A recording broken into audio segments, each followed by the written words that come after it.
So, yesterday we came to know about the budgetary process and quite a few of the concepts associated with that. Today, budget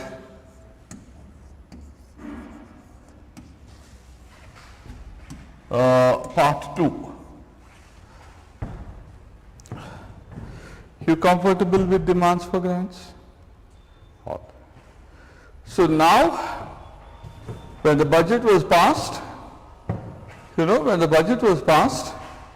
in which the executive asked the Lok Sabha and the Parliament, give us 100 rupees, you told them, okay, take. And when you told them to take 100, you implied that picking up 100 is also granted. Taxes, disinvestment, you don't need any permission for disinvestment. After all, they are your companies, you can sell. Taxes, granted. Disinvestment, granted. Loans, you don't need anyone's permission to take a loan. So the only area where the permission of the Parliament is granted, is to be taken, is in regard to taxes. Because you are not breaching the FRBM, you don't need someone's permission. Even if you are breaching escape clause, you don't need it. So taxes is all that you are there in the Parliament to seek the permission of the Parliament. So you're given the permission to spend 100 and you're also given the permission to raise 100. It will come across the year. Now, so by the middle of March or the end of March, before the beginning of the financial year, you have the appropriation bill, finance bill, all that passed. Now, after that something happens. For example, the Gulf War broke out, which is October 7. Or last year, if you take, around 22nd of Feb, Ukraine war broke out. So when anything like this happens, oil prices go up, food prices go up, government has to spend more money. For that you never knew that you would have to spend more money, and so you never took the permission because you didn't know. You wanted 100, anticipating the expenditure to be 100. Parliament said, okay, take 100. But along the line, there could be pressures demanding that you ask Parliament for more money. There are so many of them. One is supplementary demands for grants. So as the year began, you had the 100 permission. But then you have to subsidize food a little more. What did the Prime Minister say yesterday? 5 years you get your 5 kg free. 5 years. IMF can't tell him anything, World Bank can't tell him, nobody can tell him anything because he'll say, we are too big. You can't control us. And he's got those guys also in his pocket, the rating agencies, for the time being. So otherwise they are a pressure group, they are the, people who counsel you, maybe enforce, but right now we told them, no, I am giving food free, 5 kg, for 5 years. I like the 5-year bit, not 6 months, 1 year, 5 years, whether he'll give or not we'll see, but he's announced it for 5 years. Now this is what? This is November. This is November, when the food subsidy bill was about 2.5–3 lakh crores of rupees that was given to you in the budget that you presented for 23-24. Then you didn't know, then you thought it will close by the end of December. Now you have this extra policy pressure on you that another 3 months of free grain you will have to give. Another 3 months. If for 9 months it is 2.5 lakh, think of another 3 months. I'm sure it will be 70–80. I don't know what they will do to juggle the numbers, but this is how much it becomes. And if the oil prices go up and fertilizer prices go up, then you need to subsidize the fertilizer. Already MSP you increased.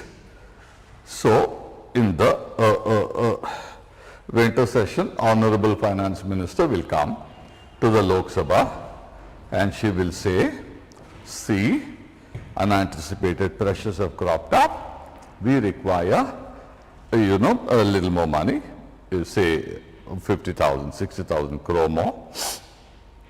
And that will be called supplementary demand for grant. In the same fiscal, because of the extra pressure on the budget, the government needs more money in the same fiscal year, for which they will come to the Lok Sabha, seek the permission for supplementary demand for grant, Article 115, and once the Lok Sabha grants them permission, they will come with an appropriation bill, and the appropriation bill being a money bill will be passed by Lok Sabha, and Rajya Sabha will do what it will do, and 110.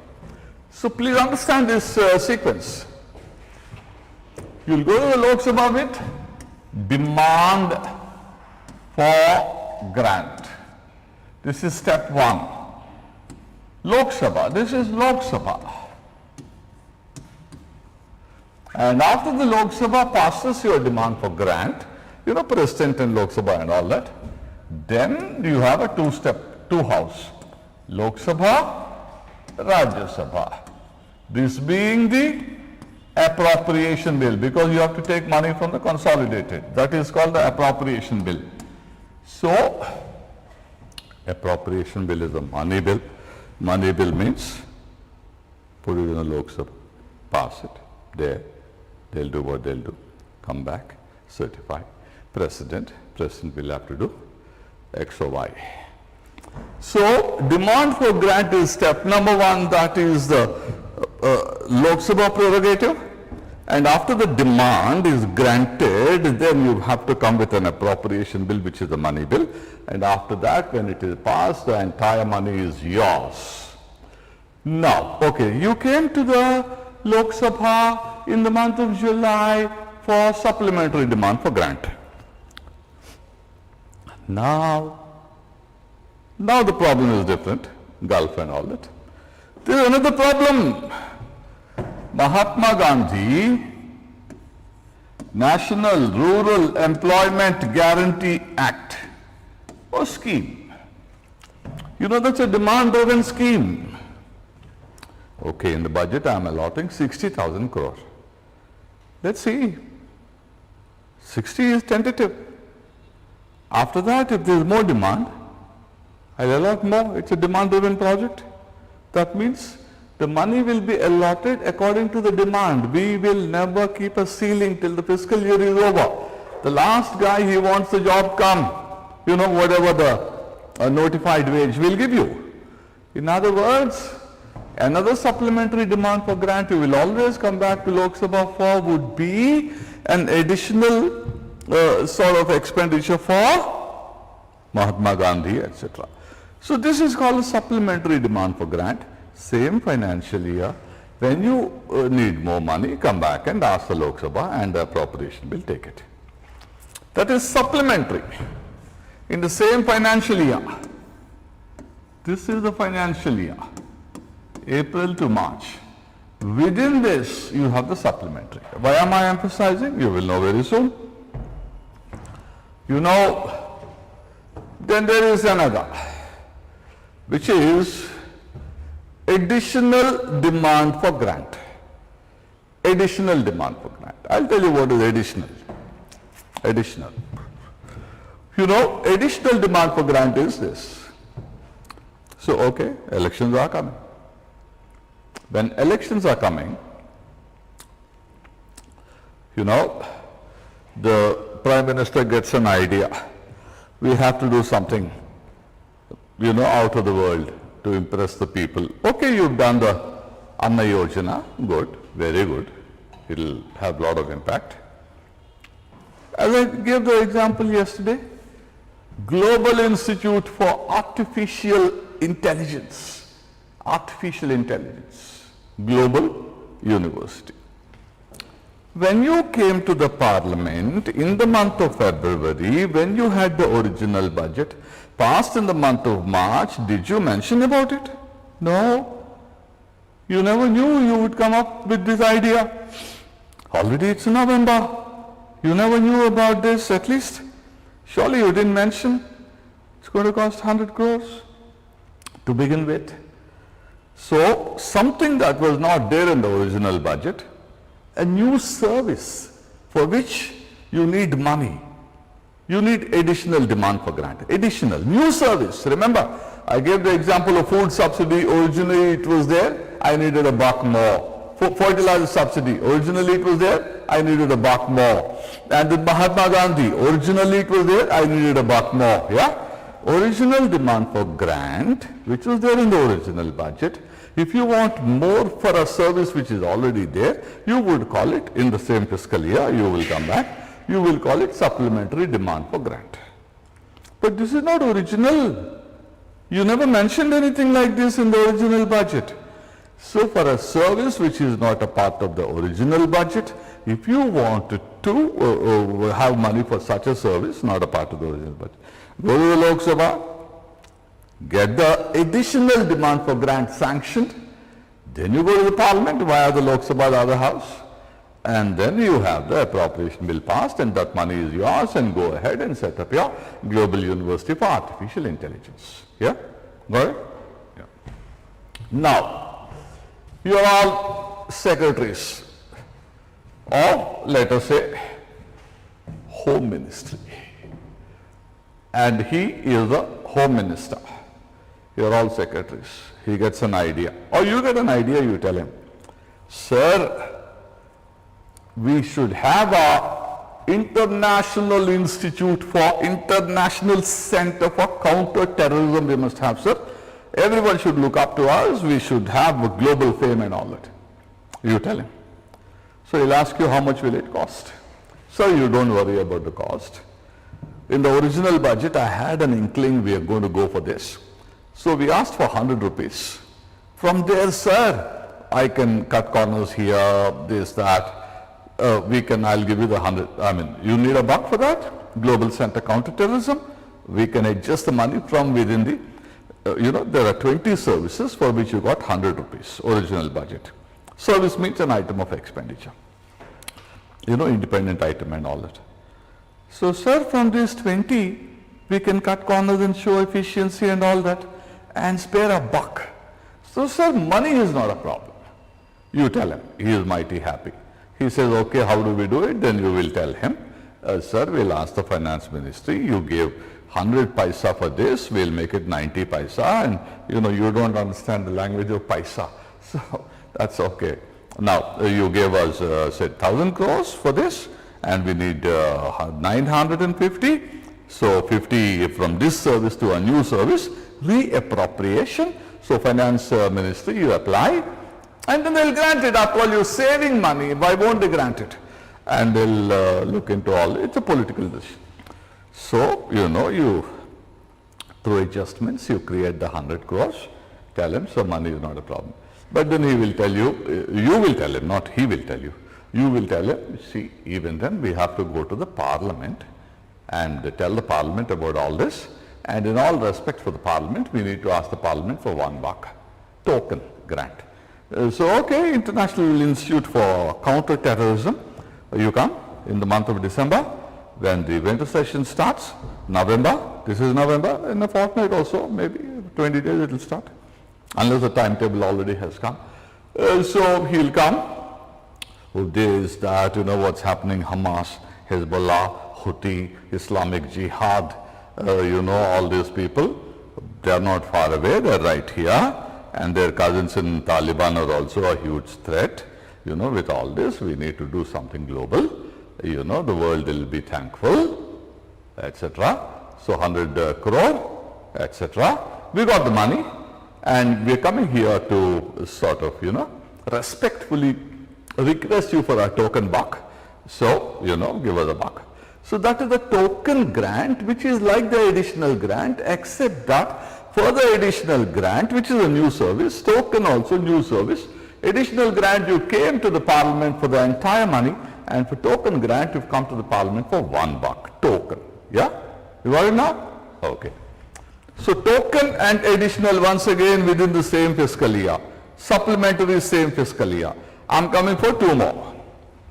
I'll show you the whole list. So there is another type.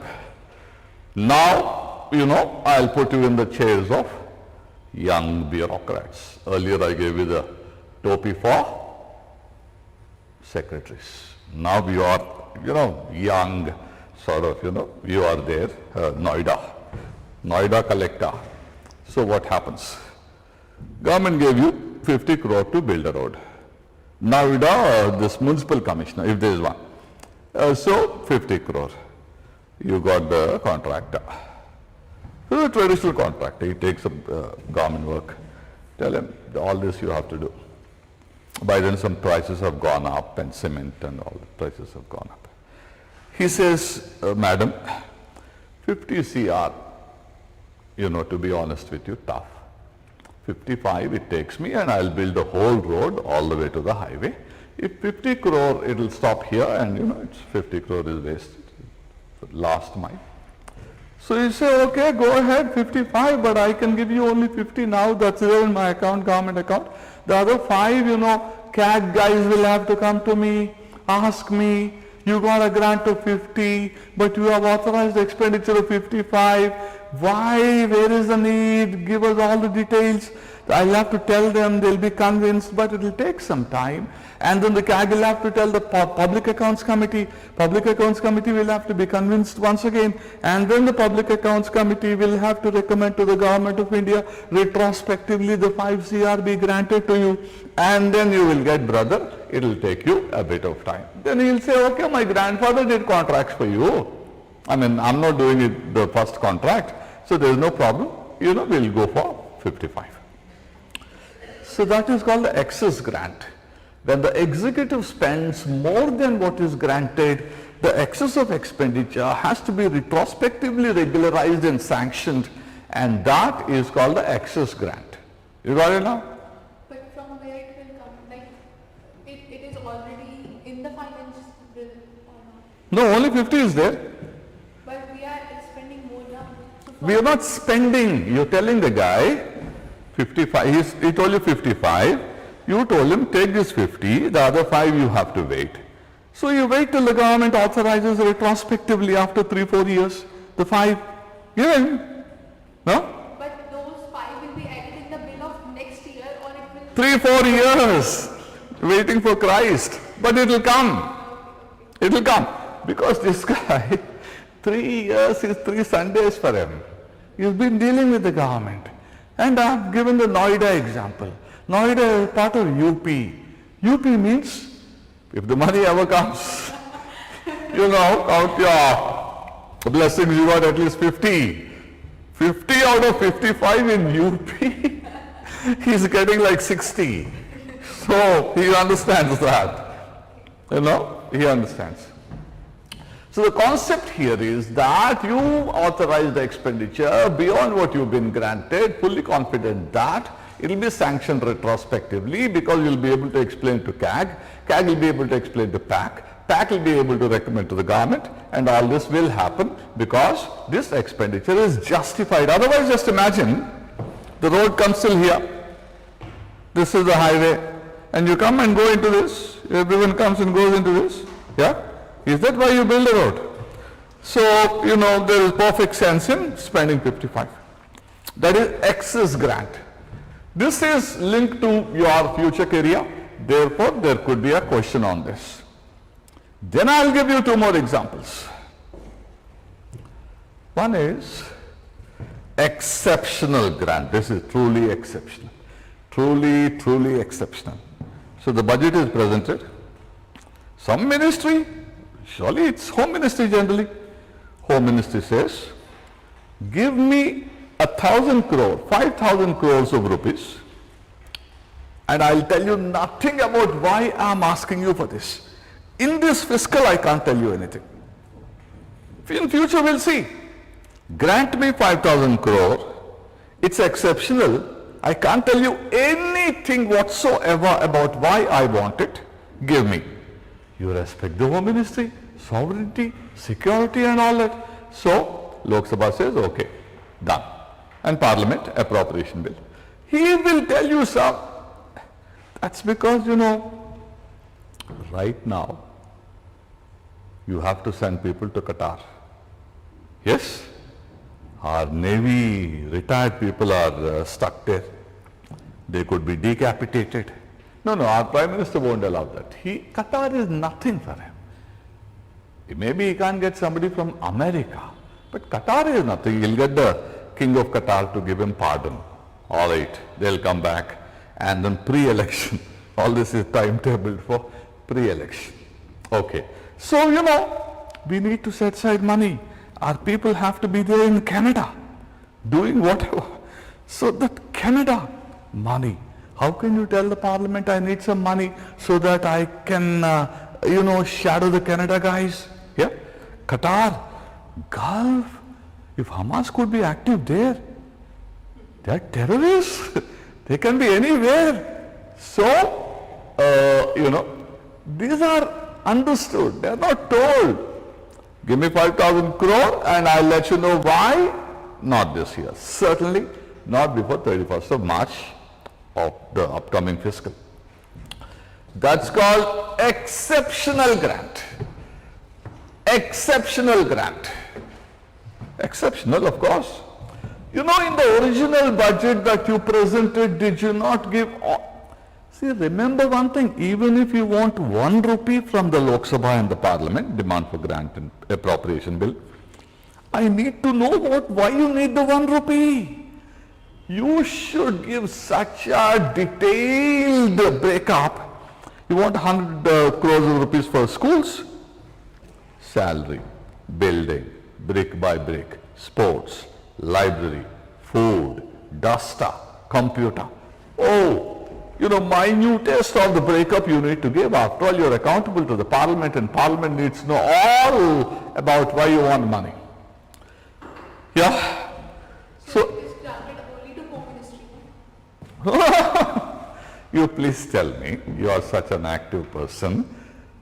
You please tell me, I'm asking you, I'll put myself in your shoes. Tell me, could it be only for home? I gave you the example because home is instantly understandable. Home or defense, but apart from that... Wonderful, you went to defense. Who knows? I don't know, science and technology may be for biological warfare. Atomic energy may be some nuclear stuff.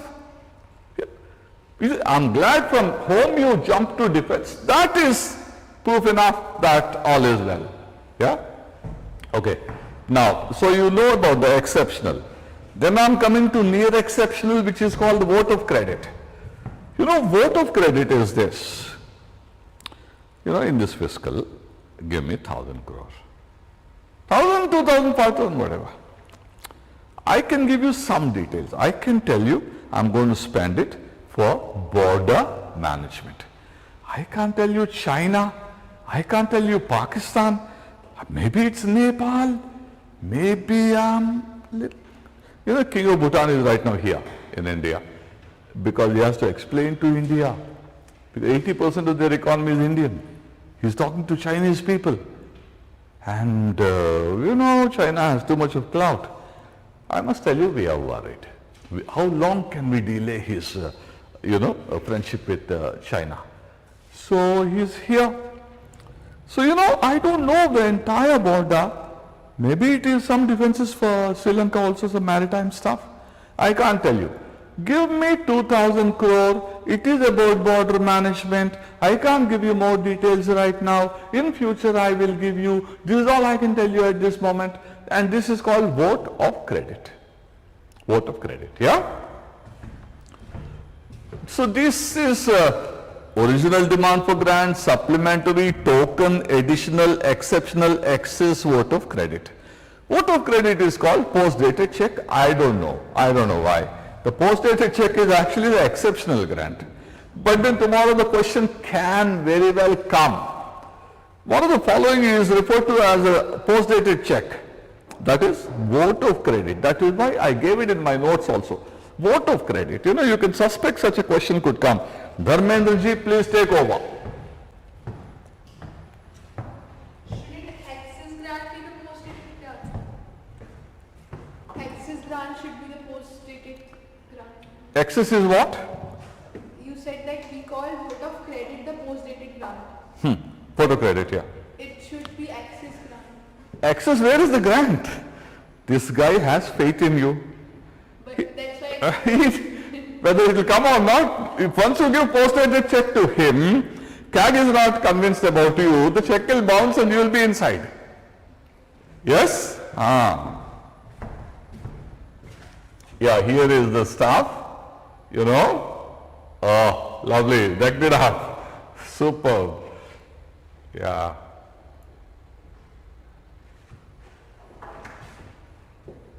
It is not just artificial intelligence, more artificial.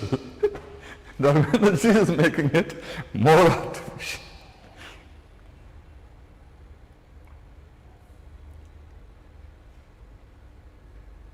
Supplementary, additional, token, excess, exceptional vote of credit. You forget about the, please understand, to understand this is great. On top of that, to remember 115, that requires that you be that Sam Altman, yeah, of the open, all that.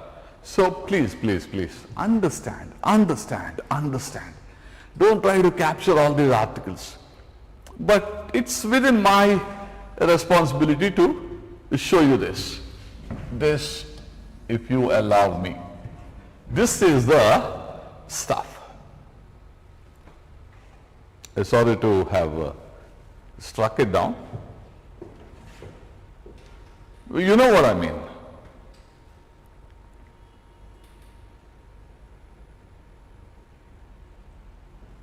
You got the concepts? Yeah. Very simple.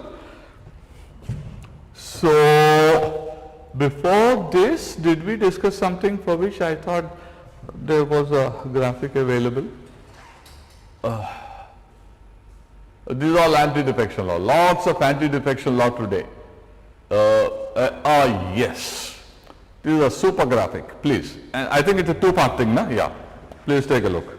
I'm sure you will ask me, if not now, after half an hour, please differentiate between exceptional and vote of credit. Let me tell you before you, look at the graphic. Exceptional means, I'll tell you nothing for the 5,000 crore I demanded of you. Vote of credit means I'll tell you something. That's the only difference. Yeah. And that's what the graphic will tell you. No details are given. Absent during the request for a grant provided only after the financial year ends. During this fiscal, both of them during this fiscal. Give me the money, I'll tell you nothing. Give me the money, I'll tell you something. That's all. And you must, you obviously, funding for services not included. In this fiscal year, I'm going to tell you nothing about the service. Whereas vote of credit, I will tell you something about the service. Go ahead. Yeah. Fiscal year, I'll tell you nothing about the exceptional. Give me the money.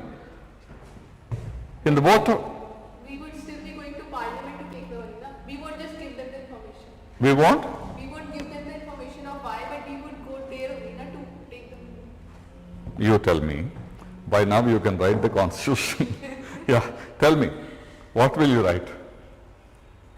We would be going to Parliament, but we won't tell them the reason. Yeah, exactly. So,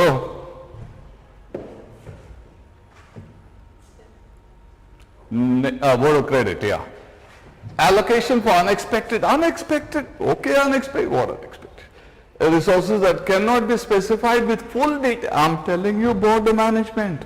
That is the service. Original budget, but I can't tell you the details. Border management, I'll build roads and I'll fence it, smart fencing, all that. But I won't tell you more. Give me the money. I'll come back. Not in the current year. Beyond the current year, I'll tell you. Blank check. Post-dated check, blank check. Blank check. Blank check. I don't know how these words come. Is it blank? Blank is you filled it out. But I'm asking you for specific amount. How could that be blank?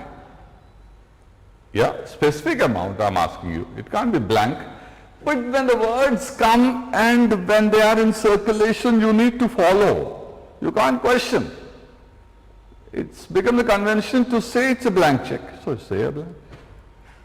Now, so that is one part of it. Another, so the whole budget we know now. The entire budget we know, charged expenditure, votable expenditure we know, demands for grants, cut motions, everything we know. Everything we know about the budget. Would you like to take a minute or two to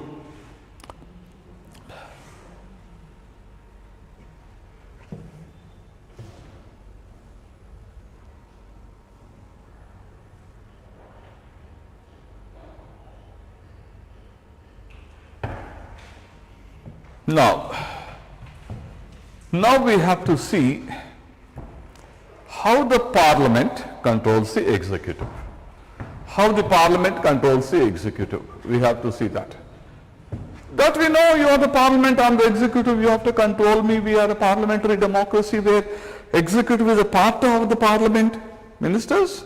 So you have to control me. You are the institution that is given you are elected by the people, parliamentary democracy, Parliament, I come from the Parliament and you need to. One important aspect of parliamentary control over public finance is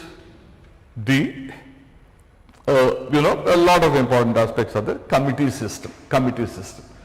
So I'll talk of the committee system.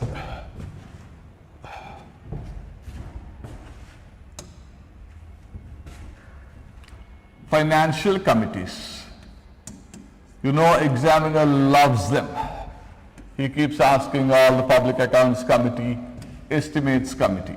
Committee on public undertakings, that is not so much. Public accounts committee, estimates committee. These are the two important financial committees. Committee on public undertakings is also there. So what about them? You know,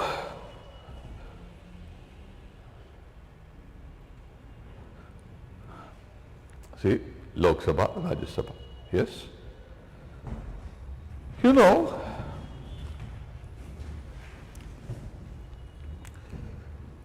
the executive, that is the ministers and their staff, the government, that is, the government is authorized to raise money and spend money by the Parliament and raise in a XYZ manner, spend XYZ manner. So Parliament having granted the authority to the executive to raise and spend money in a certain manner, certain amount, whether you have or not has to be audited. Somebody has to audit. Parliament doesn't have the resources to audit because they are all public representatives, elected people. They are not professionals in that sense. They don't have the technical competence for that. So there is a controller, auditor general for it. He'll come to you. You know, I told you, how did you spend? There are three things about it. The money that you're spending, is it authorized by the legislature? Number one. The money that you are spending, are you the person authorized to spend it or not? Number two. The money that you are spending, are you spending it for the purpose for which it is granted? Number three. Yeah? Water, director, and did it come via the legislature? Three things. So CAG has done the audit. CAG has 40,000 officers among its staff. 40,000. And they'll fan out and they'll audit you, and then they'll submit the report to President. President gets it to be tabled in the Parliament, and Public Accounts Committee picks up the reports, and CAG helps them, friend, philosopher and guide, etc. You know, that is Public Accounts Committee. Who are there in the Public Accounts Committee? 22 members, 15 from Lok Sabha, 7 from Rajya Sabha. How do they come to be members? Elected. Elected how? Proportional system of representation by means of single transferable vote. Yes? These are the three. Proportional system of representation by means of single transferable vote. You know the concept? I'll explain. That will take half an hour, but it's worth it, but it's not financial. Is it okay for you? Huh? I won't? Okay, that's fine. No, I didn't get what you said. What I said is, if I have to explain what is proportional system of representation by means of single transferable vote, that will take me away from the financial topic. It will take me at least half an hour to explain. It will distract you from financial. That's one view. Are you of that view? Yeah? Okay? There's no problem? Yeah, okay. That's a separate universe altogether. So let me explain. See, proportional system of representation by means of single transferable vote. Yes? So, Parliament is there, Lok Sabha, Rajya Sabha. Rajya Sabha also parties are there, Lok Sabha parties are there. You guys belong to, there are X, Y, Z, A, B, C, MNOP, 1, 2, 3, lots of parties are there. Your party has, let's say, 100 members. Her party has, let's say, 100 members.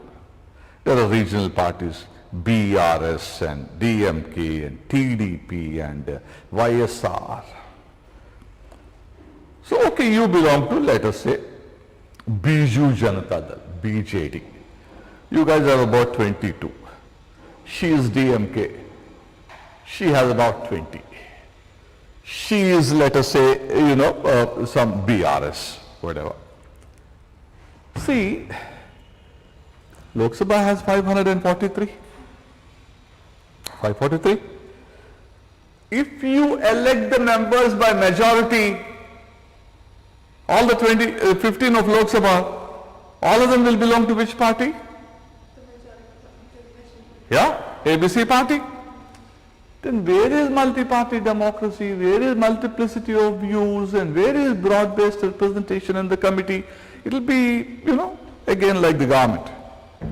So, in order for the committee to be a microcosm of the parliament, there is election.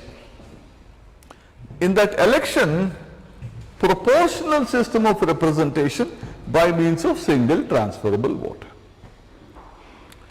which is Lok Sabha how many? 543. How many members have to go into the Public Accounts Committee from Lok Sabha? 15. So 543 by 15 will get you how many? 15 fours between 15, 3.5. 3.5, 3.6 something. Yes? 3.6, that is 36, plus 1, okay, 37, plus 1. Plus 1 because if you divide only by 15, then, somebody has to get more than 15. Yeah? So the quota, this is called quota. Quota means total number of, it need not be 543, valid vote. On the day 2 guys did not come, or 2 votes got messed up. Valid vote by the number of candidates to be elected plus 1 is the number you need to get to be elected. Yeah? Now, how much is this? 37. You are Biju Janata Dal, 22. She is BRS. Let's say she has got 11. 22, 11, 33. And her party has 4. 33 plus 4. So you 3 people come to an agreement among yourselves. This year, I'm 22, I will be there. She'll say, next year she'll be there because she's 15, whatever. And the next year her party will have a candidate, because, something you need to work out. The numbers are clearly there and reason is universal. No?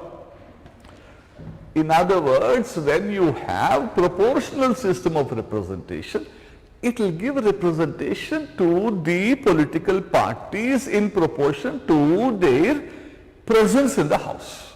That is a proportional system of representation. What is the single transferable vote? Single transferable vote would be, I have to go to the President of India for that. I have no problem. I'll take you there. President of India.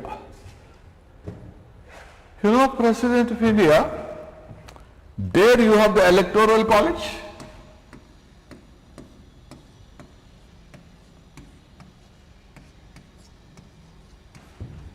Electoral College.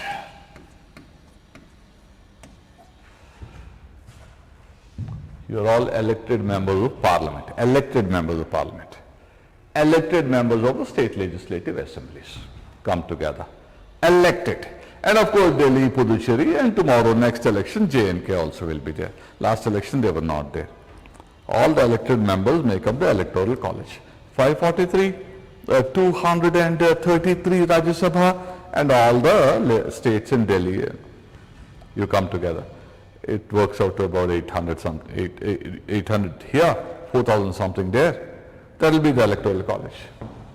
Now, to be elected the president, you have to get the quota. What is the quota? Yeah, to be elected the president, you have to get the quota. Valid vote,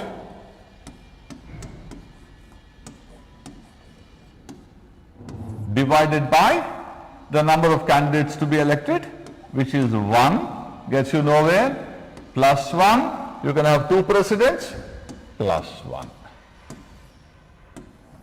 If it is just by 1, what do you get? We can have 2 presidents. I'm saying, what is the valid vote? 100. Divided by 1. So somebody has to be, he has to get 100 to be in the Rashtrapati Bhavan. Is it possible? Add 1. Somebody has to get 50. 2 guys will get. So, only 1 will get. Yeah? So, this is the quota. This is the quota. Yeah? Who can vote? All of you people can vote. Each one of you can vote. I'm not getting into the nitty-gritty irrelevant to the concept of proportional system. I'm talking of only the methodology, which is the proportional system. Yeah?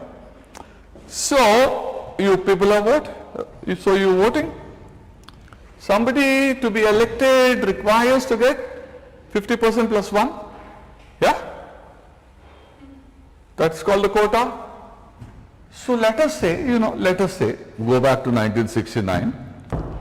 Giri was there, Venkatagiri, V.V. Giri, and then there was this Sanjeev Reddy, and then there was this, another ex-RBI governor, some person. So if nobody gets the quota, somebody gets 47, somebody gets 41, and another person gets 4, another person gets 3. So they won't be president. Yeah?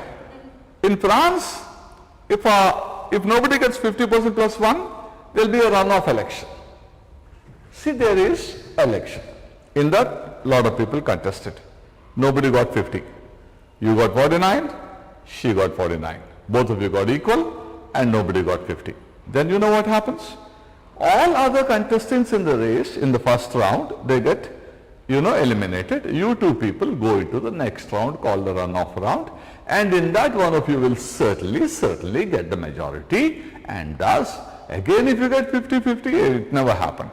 Yeah, but in the runoff round, generally it produces a decisive result, and one of you gets elected, and that's the end of the story, and the person takes over. But in India, there is no direct election. Yes, there is an electoral college.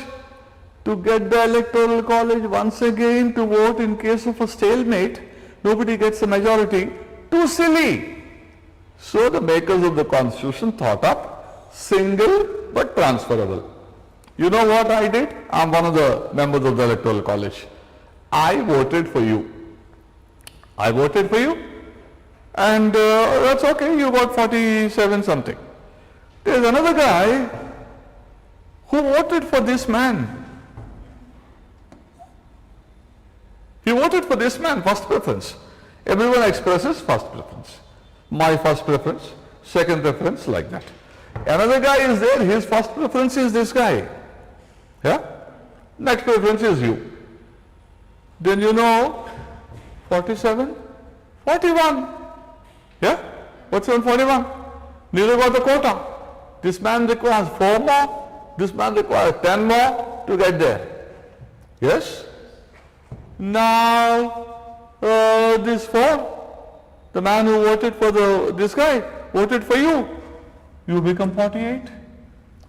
And the second guy, he's got 4. All the 4, it so happens the second preference is you. 47 plus 4? You are in the Rashtrapati Bhavan. Yes? So I just simplified it. So proportional system of representation in proportion to your vote you make it. Single transferable, and that becomes irrelevant when there is a stalemate. Yeah? So that is how it works out.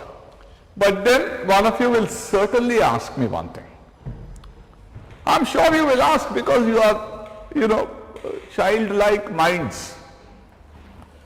You know what you will ask me? Sir, there is only one president and where is proportional system? No? No? But that is the Constitution. None of you wrote the Constitution, nor did I. Constitution calls it proportional system in such a blind manner. I'll give you one more example. In Delhi, let's say, Lok Sabha elections come, it's possible the BJP will sweep all. Winner takes all. There are 10 candidates in this constituency. One candidate gets 20, all others get less than 20 votes. The man with 20 votes makes it. How unfair? No? To represent this constituency, if you require, you should get 50% plus 1. The guy who got the 20 is representing us. So this is 19 washed out, 18 washed out, 10 washed out. So only the people who believe in X party, even that party happens to be a minority party, desperately minority party, that person represents a constituency. So some people are saying, take Delhi. In Delhi, lots of people are there. Who are there? Original Delhiites are there. Punjab is there. Haryana is there. UP is there. Bihar is there. South is there. Bengalis are there. Lot of people are there. Caste-wise also there is a breakup. X is there. Y is there. Z is there. So there is a breakup. Socially, women are there. Men are there. Majority is there. Minority is there. Yes? All that. So, in such a situation, what happens is, you have a need to have the representation by all. You need to have the representation by all. So if you have only one party sweeping the election, then you are not having all people represented. So instead of that, you do one thing. What's the population of Delhi? Electorate of Delhi? 2 crores. And how many people go to Lok Sabha from Delhi? 7. 2 crore by 7 is how much? About 30 lakhs. So anyone to be elected to Lok Sabha from Delhi requires 3 lakhs, or how much is that? 30 lakhs of votes. Punjab, Haryana, and say Rajasthan come together. You'll certainly have 30 lakhs. Bihar, UP, and say whatever, Jharkhand come together, you'll have. We belong to X caste, X whatever. We come together, we'll have 30. We're all women, we'll have 30. So, if you have proportional system of representation, by breaking up the electorate into a quota system, it will guarantee that the entire spectrum of the society will be in the representative body so that no section gets neglected, isn't it? That is the meaning of the proportional system. And in the context of the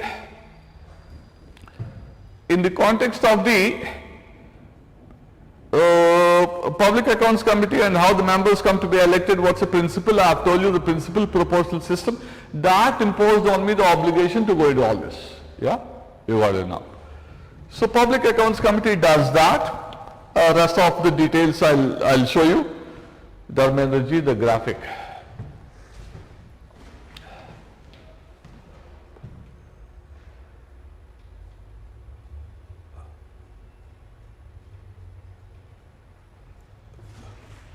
Public Accounts, oh yes, this. The oldest committee, 1921.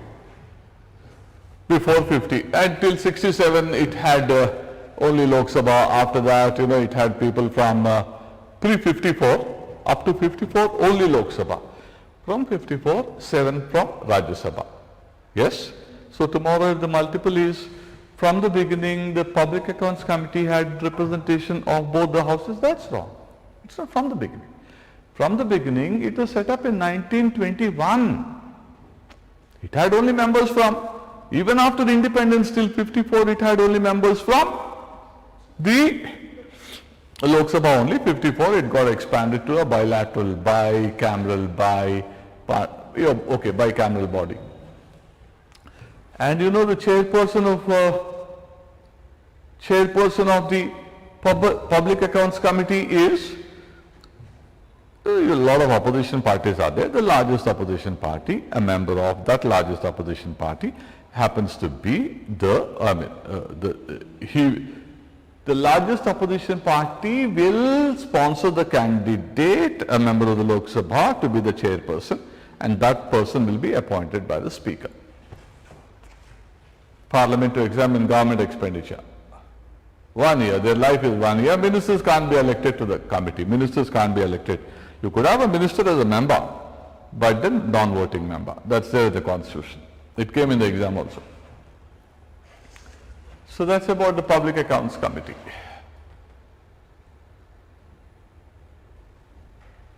You're okay with this? Take your time.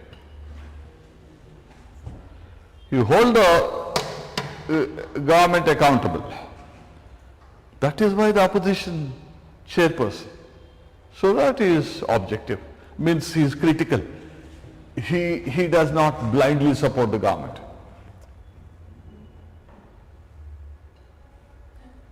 Yeah, okay. Now the next committee, anything else about the PSC we have? Only one. This is another committee. This is the estimates committee. I am coming there. Don't show yet. Keep it secret. Yeah. See, estimates committee is, what's an estimate?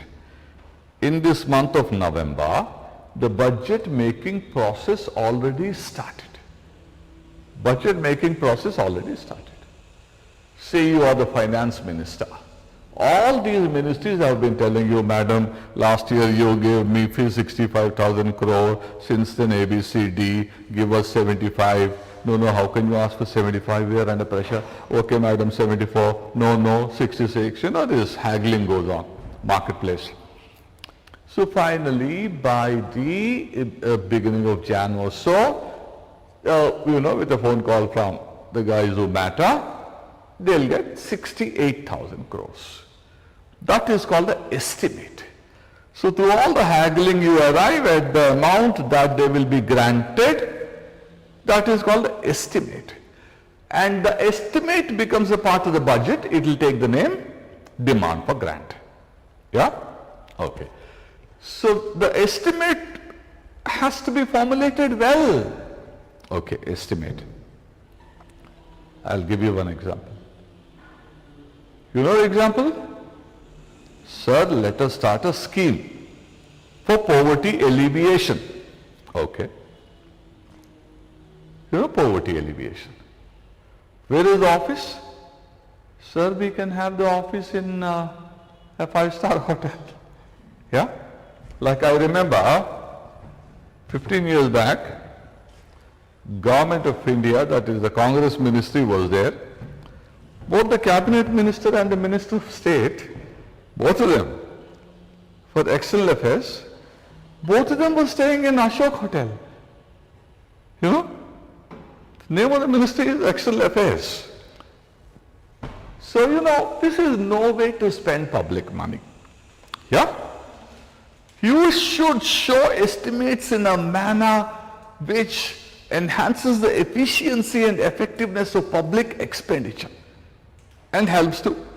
This is called money is well laid out within the limits of the policy. I want to alleviate poverty, give me 1 lakh crores. What will you do? I'll set up offices, I'll buy cars, I'll appoint staff. That's not poverty alleviation. Go through the Panchayati Raj. Overheads should be minimized. Outcomes should be better. Which is, these 30 guys, members of parliament, from the Lok Sabha entirely, elected annually, proportional system of representation and all that, speaker appoints a chairperson, etc. You know, what is their job? Their job is to scrutinize. Okay, the year has started, April 1, budget is passed. Yeah. Your ministry is rural development. Her ministry is agriculture. Her ministry is labor and welfare. Come, give me how you presented your estimates based on which it finally became a demand for grant. Yeah? So, labor, welfare, what is this? Agriculture. You wanted 1,000 crores for this, what is the breakup? No. This is leading to a wastage of 500 crore. No, the breakup should be like this. So they will tell you how to present the estimate. They'll ensure that there is efficiency in the allocation.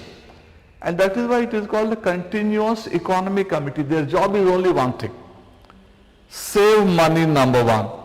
Use it productively, wisely, number 2. And accordingly you present your estimate, number 3. For which, if the administrative reform or organizational reform is required, we'll suggest. That is the estimates committee. Dharmendra ji, please show now.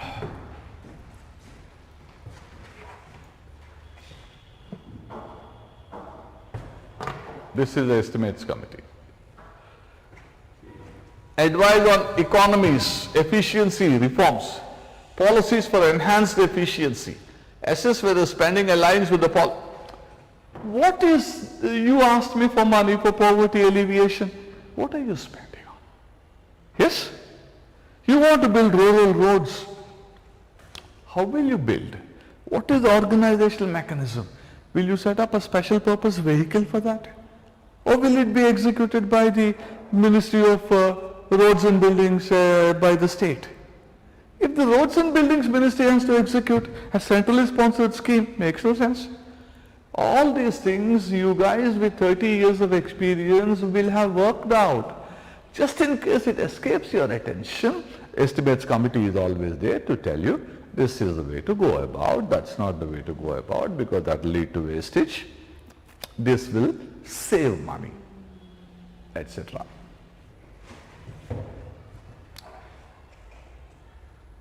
Continuous economy committee.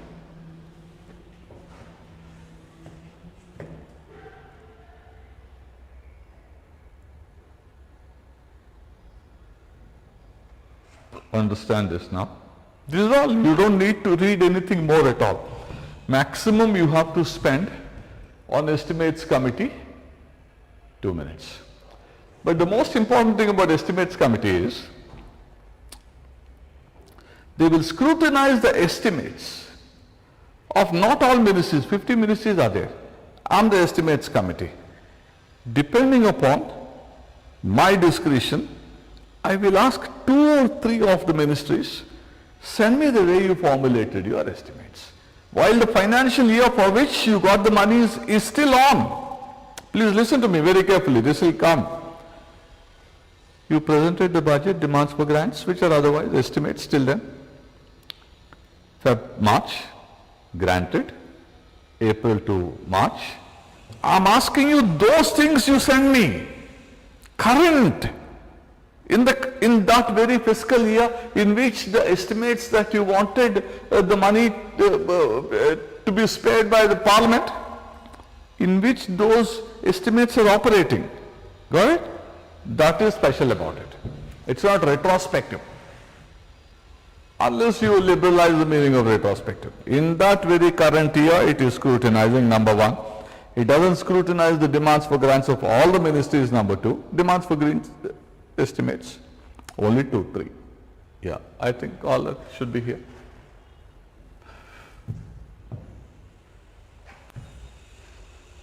Proportional representation with single transferable vote.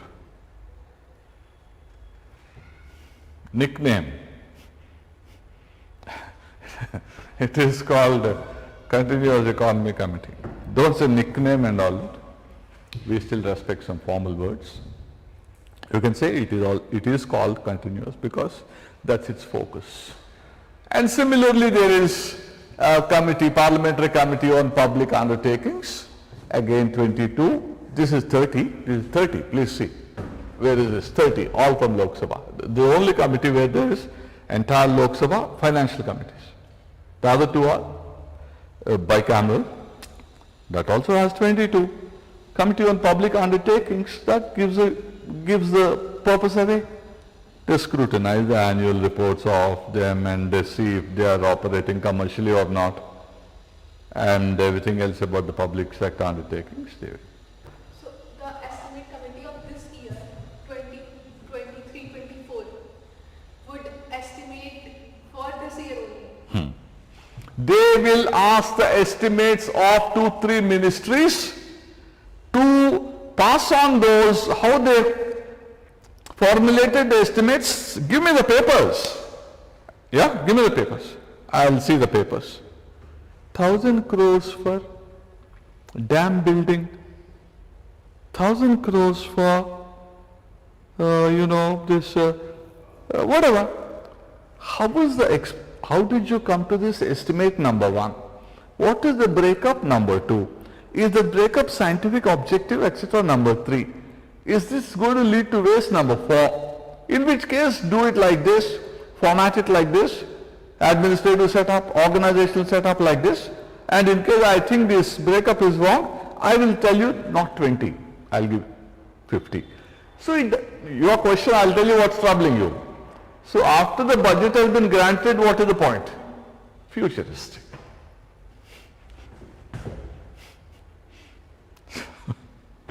Yeah.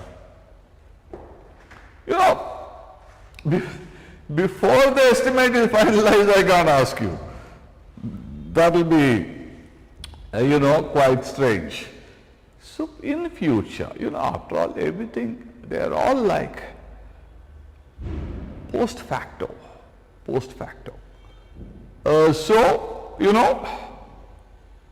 If I tell you something about the estimate now, it will be valid for future. Yeah. So this is about the committee system. Committee, please take a look.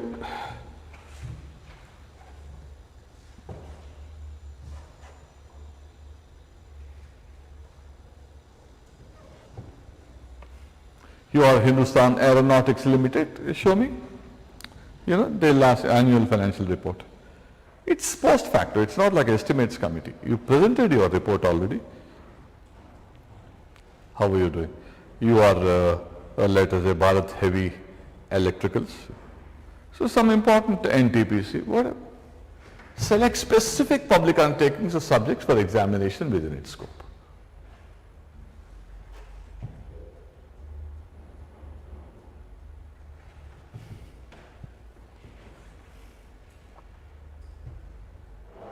What do we actually mean by public undertakings?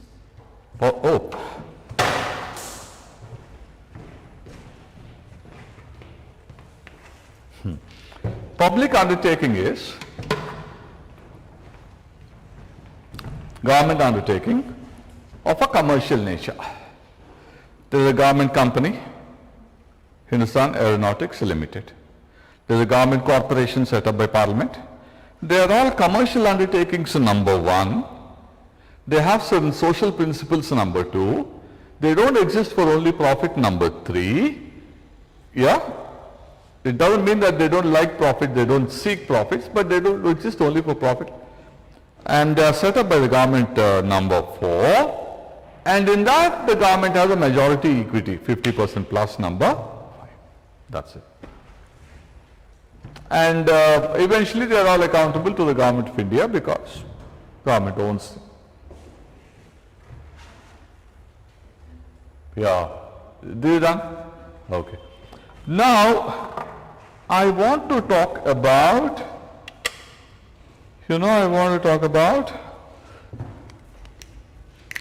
how the parliament holds certain concepts. I was thinking last evening, this time it has disappeared. Here, it must be here. We have to call the carpenter? Okay, right.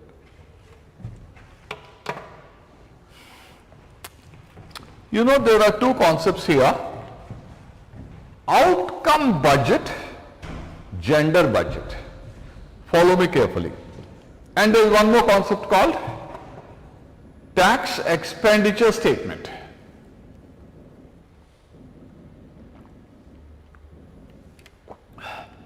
Tax expenditure statement.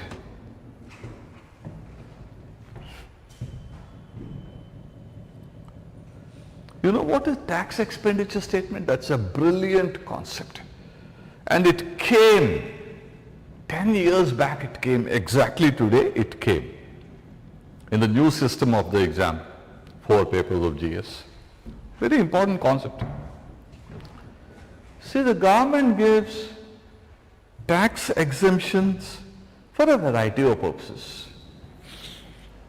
Middle class, you want them to save.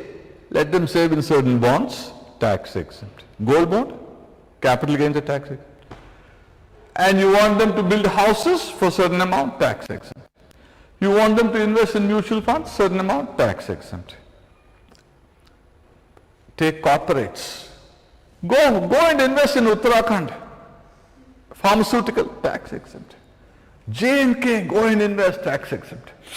Northeast, you invest, tax exempt. You invest in artificial intelligence, tax. So, you know, depending on the sector, depending on the geography, depending upon the economic group, and for a variety of other purposes, exports are not taxed at all. Export, income tax is there, but there is no GST, exports. So, you know, there are tax exemptions. You know, when you add up all these exemptions, you know how much it becomes? It could be about 8-9 lakhs of crores, or even more actually, 8-9 lakhs of crores, which is about your fiscal deficit. Yeah, about 10, yeah. So,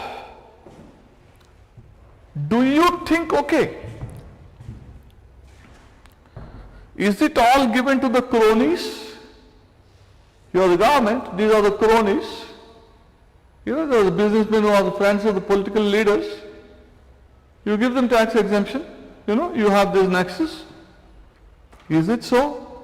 Not all. Not all. Don't use the word crony.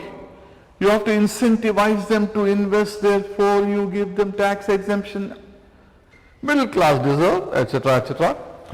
So, you know, Chidambaram started this practice of presenting tax expenditure statements so that Parliament could scrutinize the executive as to,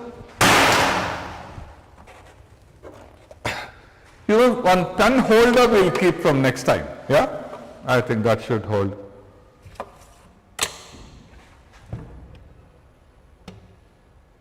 Yeah. So tax expenditure, you understand the concept of tax expenditure? Nobody is going to ask you except in the interview. Interview also with some trepidation they'll ask you. After all, they're questioning the government's concessions to the corporate sector. Who's got the guts? They won't. But this concept was in vogue. And what is outcome budget? You know, outcome budget is very interesting. Outcome budget is very interesting. What is that outcome budget?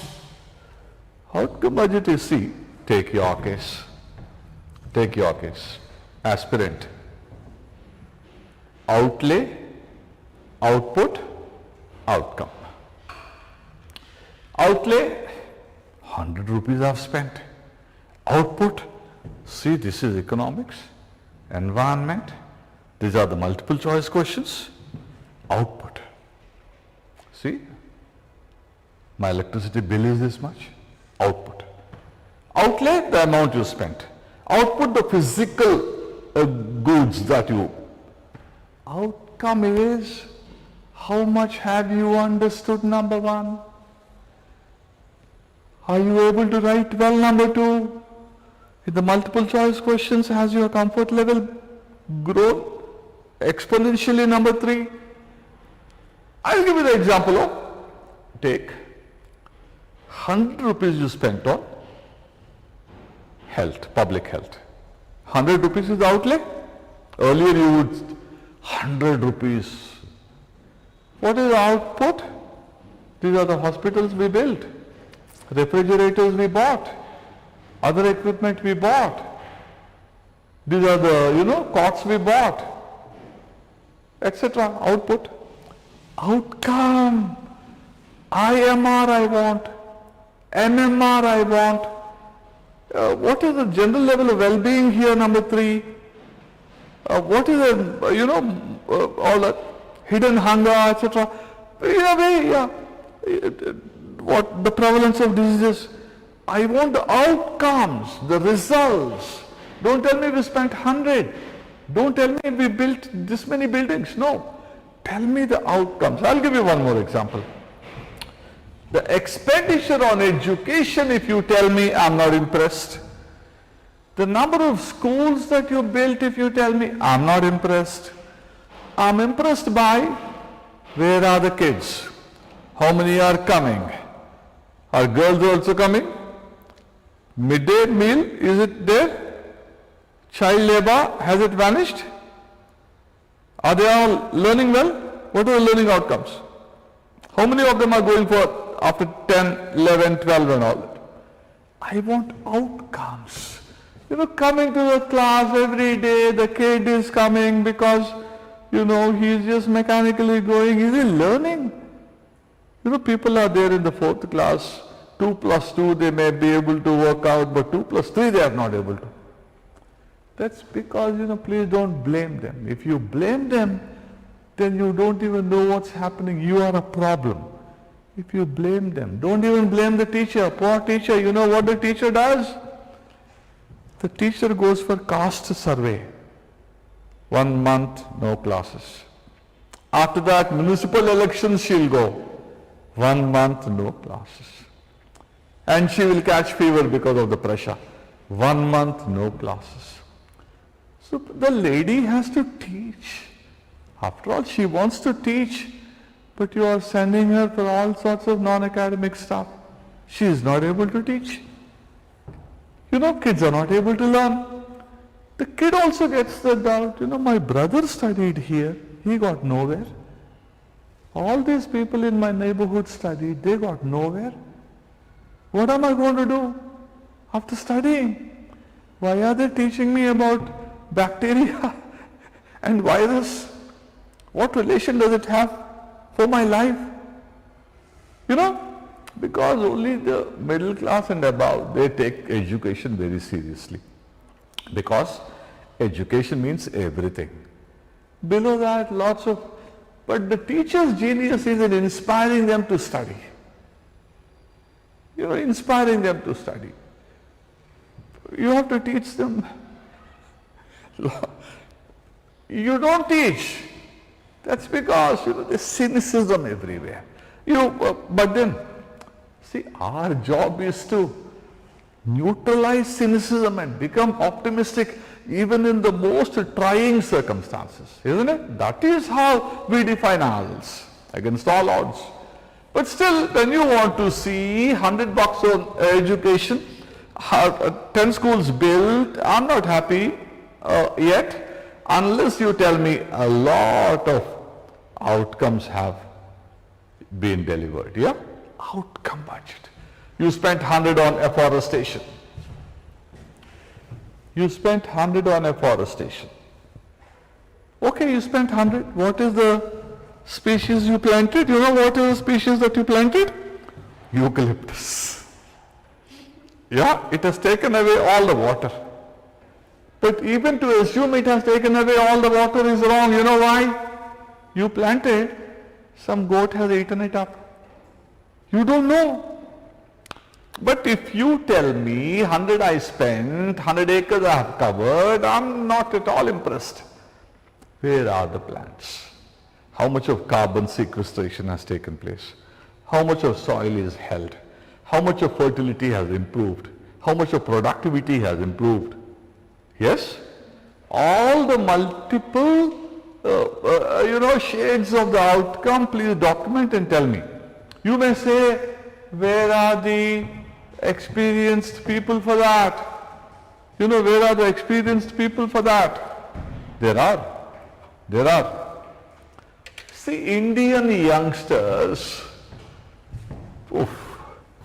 I have no words to describe the genius of the Indian youngsters. If you train them, all of them, all these people, Delhi University, there's an ocean of talent. But you need to tune them, they are in need of tuning. If you train them, I'm sure they are on par with the best. Isn't it? Yeah. So don't complain about lack of trained staff to quantify the outcomes. No, that is laziness and cynicism. Yeah. So outcome budget. Then gender budget. Gender budget is, you see, the asymmetry in the power, opportunity. Yes? Asymmetry is there. So gender budget is budget which is allocation across the sectors for bringing up women on par with men. Please remember, it's not only ensuring equal pay for equal work, not only ensuring Kasturiba schools, not only ensuring this representation in the Lok Sabha, they're all very vital, please. But it goes beyond that. I'll give you 3-4 examples. When you have given in the Pradhan Mantri Ujjwala scheme, whether it's working well or not is a separate matter altogether. It can always be fixed up. Give a cylinder. Please don't pick me on the operationalization of the program. Get the idea. The lady has to go 4-5 kilometers to fetch firewood. Daughter, maybe the son, all three go. The kids don't go to school because they have to go for firewood. They bring it, they chop it, they prepare it, they burn it, they take all the obnoxious fumes. Yeah? Give her the cylinder. Again, don't pick me on Ujjwala. I'm talking about the concept. Give her the cylinder. Everything is freed up. No? That is gender budgeting. With that cylinder, you freed up the woman, you improved her health, you made her spend her time for, more productive things, you freed up the kids to go to the school. What is it that you have not achieved with Ujjwala? Yeah? Similarly, I'll give you one more example. See, Delhi is something else. Delhi is something else. Actually, you people, because you have the administrative acumen, you are in touch with the society. I'm not. I'm generally a recluse sort of a person. I'm not in touch. I know what's going on TV. Via the TV I know. Whereas you are in touch. You feel the society. See, install street lights. Install CCTV cameras. Say you are studying till 11. 12, 1, 2, 3, whatever. At 11 you should be able to come out and have chai and go back. Of course you make your tea at home, I know that. But generally get ventilated a little bit. Street light is there, CCTV is there. You are safe. So gender perspective in developing public infrastructure. There is a mother, children are there. Parents, children, mother is there, her husband is there. Some of them have fallen sick. the husband gets very furious at her, as if it is her responsibility only. Yeah? If there is a public health center nearby with all the medicines and all that, if you invest in that, then you're helping her. Spend a little more on police, law and order, you're helping her. Take another scheme, Mahatma Gandhi Narega. In that scheme, you have to go into the well and you have to ensure all the silt is taken away, water is restored, etc. Narega does a lot of works. Women and men, both of them do. Make sure that the work that the women get is not so harsh as the work that the men get. You may ask me, what is this? Equal pay, equal work. Equal pay but unequal work. No. If you ask me those questions, then you are, in my view, antisocial. Yeah? In my view. Because after all, she is tender. Maybe she's got a baby in her arms and all that. Keep her creche. You understand just what I'm saying? While you allot money, I applaud. While you roll it out and there is output, I applaud. But that's the minimalia of the gender budgeting. Gender budgeting transcends that. Gender budgeting is formulating the schemes which help. You want money? See that women are not taxed that harshly. Yeah? If she's putting money in the small savings, relief. So, all I'm saying is, raising money, spending money, do it in a manner that helps women to find parity with men, gives her relief and, makes her social life, physical life, that much more relieved and productive. That is gender budgeting.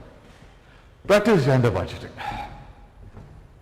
So now, you want to impose tax. You can do it only on the basis of parliamentary law. So Parliament, you have to come to the Parliament to ask for the Parliament's permission to impose tax, parliamentary control. You want to draw from consolidated fund. You can do so only by appropriation bill, parliamentary control. Yes? And FRBM is there. There is an FRBM. I told you, you can't borrow beyond a certain level. Parliamentary control. You have to lay down certain documents in the Parliament, parliamentary control. And then financial committees, parliamentary control. Outcome budget, gender budget. Chidambaram used to present even children's budget. He discontinued children's budget because children are going to be the country. Children's budget, etc., etc. So this is how Parliament controls the public finance. I want to see the graphic here. Can one field be considered in all the three categories? Please? Can a single field, like say Ujjwala Yojana, can it be under all the three categories, like tax exemption and outcome budget and... How? You give different examples.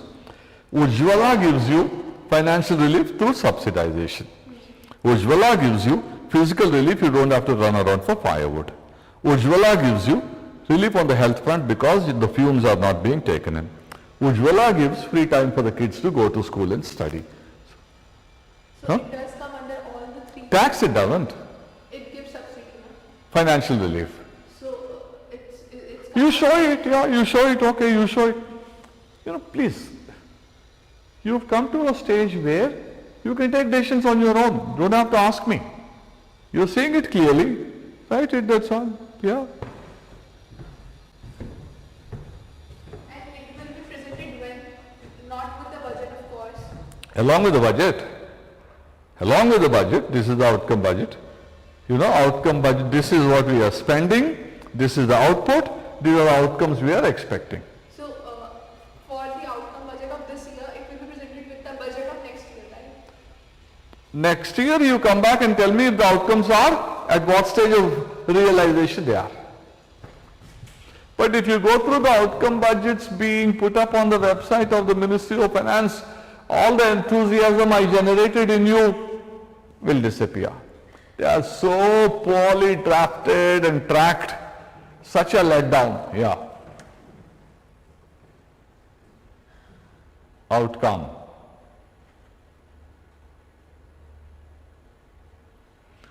Okay, I'll give you one more example. This example, if you write, it will be better.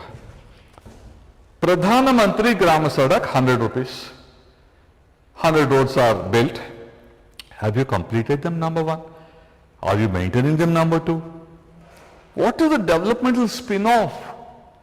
How much of social infrastructure, schools, colleges, hospitals, market yards have come? Has it boosted the enrollment of the girl children into schools and colleges? Has it led to out-migration because? Has it led to more tax collection? You know, road is the lifeline. Girls go to school, road. You know, I can sell what I produce, road. So everything that you do, the entire society wakes up because of the road. Yeah, that's outcome budget.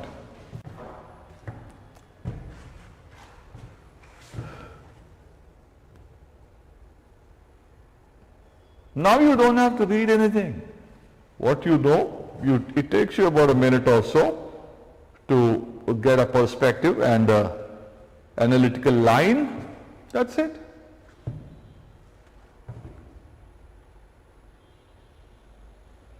Let's see I think there's one for gender budgeting also. Let's see. Oh, this, okay.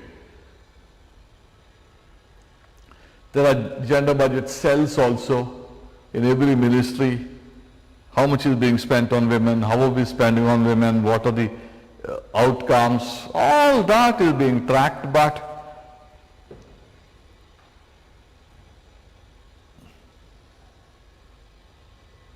you know, when you argue for softer taxation, concessional taxation for women, some people don't like it. Some people don't like it, because when you want equality, let there be fiscal equality also. 100 rupees is 100 rupees, etc. Maybe it's true, maybe it's true, maybe it's not true, I have no idea. But if you ask for tax concession for women, it will not go down well. You may say, metro, go to Karnataka, Bengaluru, metro, free. DTC, I think so, DTC, women, free. You know, please understand, I told you before also, I'm saying it again, when you have your metro ride free, the 10 bucks that you are spending, you will spend on, not spending, saving, you will spend on your children. Whole family benefits, it's not just the woman who is benefiting. Whole family benefits. So let's have an outcome of that. 10 bucks saved, 300 bucks saved over a month. You can buy whatever you like for the kids. Yeah? But that's with the case with men as well, no? That? Even if a man saves, that would be spent on the family. So why are we giving it? When a woman is allowed to travel free, she steps out. Otherwise, if you want to join work, you know, a lot of women want to work, but they are not able to work because the first question is, how will you go? Metro, kya, 30 rupiya, no 30 rupiya. Then she has conviction to say, I want to work, I want to be on my own, in the sense contribute to finance, I can do this, I can do that. So that creates a case for her to participate in the labor force. Yeah, this is gender. And let's get that graphic about the parliamentary control over public finance. This is just one graphic.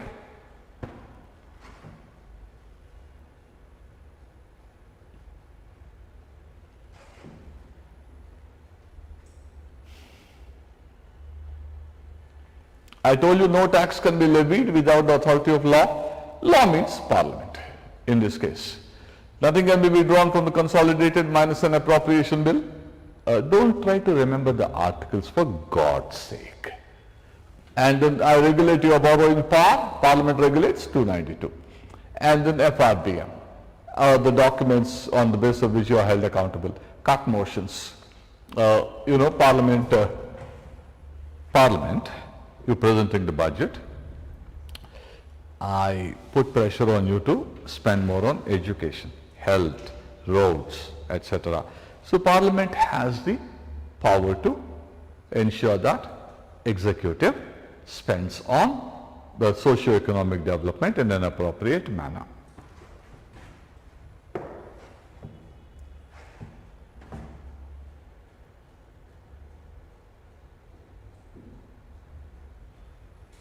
Financial committees. You know, this you have to write. If you write this, it doesn't get bigger than this.